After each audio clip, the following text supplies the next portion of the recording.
All right, here we're going to learn how to create and format a bulleted list.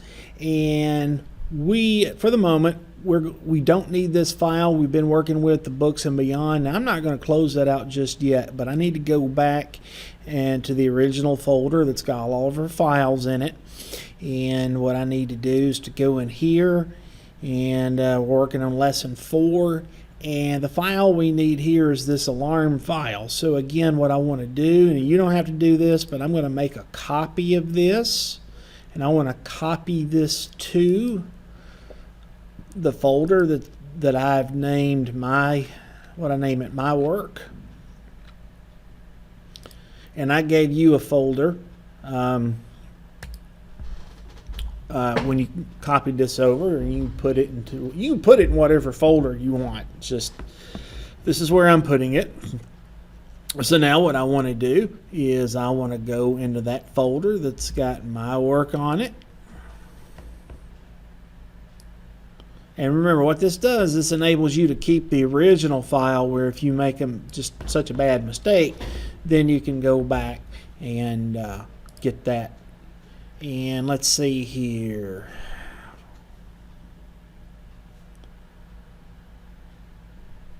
And it took a couple of seconds for that to copy over. And again, you're going to run into things like that as we do these lessons and we're dealing with files that are stored online. So now that we've got basically a copy of the file, we can click this to open it up.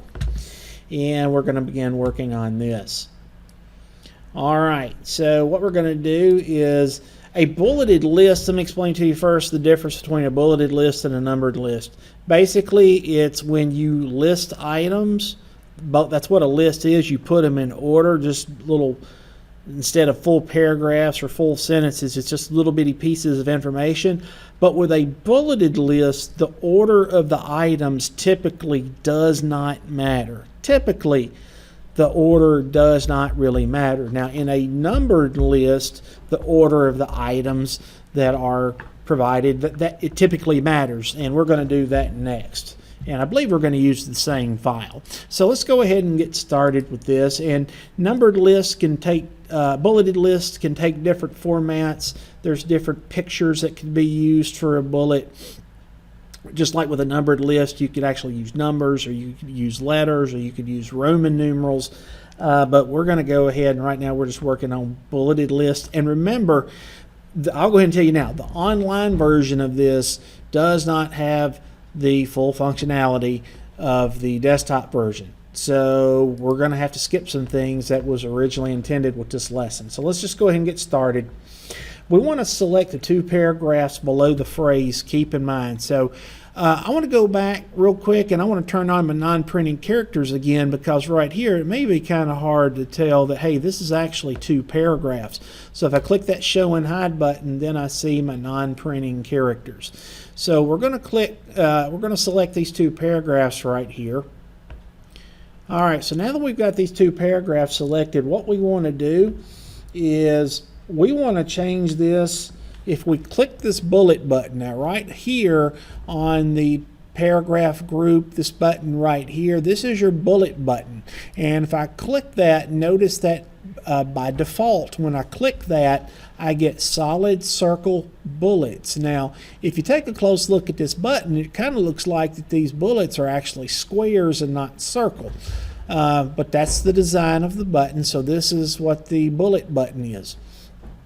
Now, the next thing we're going to do is we want to put the insertion point at the end of this second bullet right here, and then we're going to hit enter. Now, when you hit enter one time at the end of a bulleted item, you will automatically get a second bulleted or another bulleted line. And here what we need to do is we're going to type in a little text. So we're going to type in, if you do not know your 4-digit code and password, please get it from the HR, which is short for Human Resources Department, and followed by a period. Now, first of all, if you need to hit pause to finish typing this, hit pause and then hit play again when you're done typing.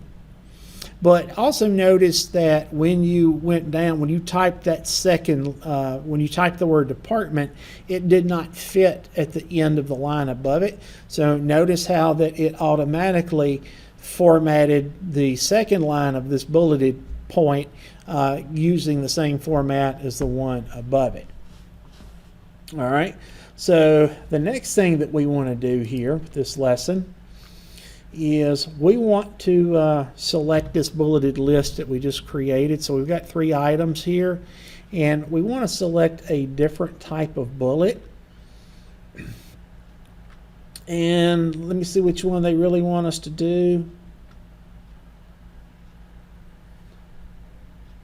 Okay, so if we come up here, we click on the arrow. Now this time we have to actually click this arrow, but when you click on this arrow, you see the different types of bullets that come with the Word Online version. Now the one they want you to pick is this one right here, which is a empty bullet, or an open bullet if you will. Basically it just looks like a circle.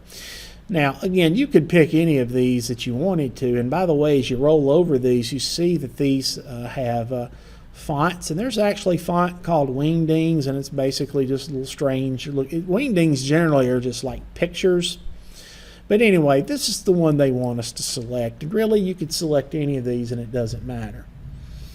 All right, so you see the difference between these bullets and these bullets right here. All right, so the next thing we want to do, we want to place the insertion point. We're going to change the bullet list level. So what you need to do is to click right here in front of this second bullet point, and what you need to do is on your keyboard you need to hit the Tab key. Now Tab key, when you strike that, that will demote a bullet to another level. Now you know, a first level bullet is, you know, when you click the bullet button one time, that's a level 1 bullet. If you click it a second time, that's a level 2 bullet.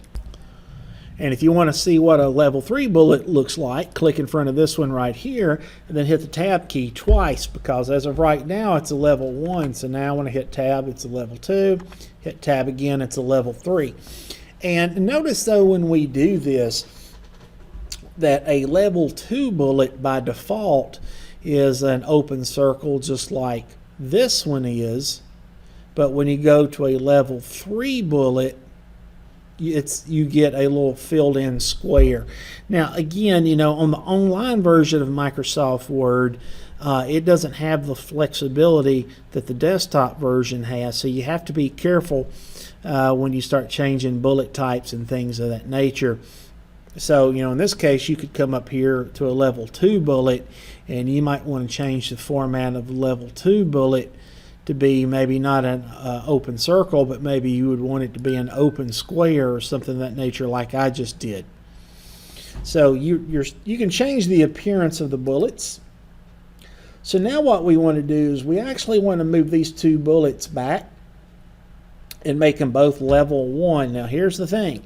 On the desktop version, there would be a button up here. When you click this button, it would take you back to level 1. It give you different options, but you don't have that here, so you have to use the keyboard shortcuts. So what you have to do is you still hit Tab, but you hold down the Shift key. So if you hold down the Shift button and hit Tab, it'll take you back a level and do what's called promote. You're making it more important. And you do the same thing down here for the second bullet, and hold down Shift and you hit Tab twice. And you see we're right back where we started, with all of these bullets being back at level 1. Okay, so what we're going to do is we're going to go back and we're going to change these bullets back one more time, and just click in front of this second one, hit the Tab key one time. And we're going to click in front of this one and hit the Tab key twice. And you see now that you've got 3 bullets at level 1, level 2, and level 3. Okay, and you may be wondering, why did you have us to do that and then undo it? Well, you know, you've got to know how to in order to know how to undo a bullet level, change a bullet level, you have to make it something that you don't want, so you'll have an opportunity to undo that, if you will. All right. So the next thing that we're going to do is we're going to just look at some of these other options that are available to you. And actually, as I look at this, actually these are not options available to you. Again, I'm looking at the desktop version of this, and this is not an option. So we're actually just going to skip this part for right now. So these changes are automatically saved, and we are going to move on to the next activity.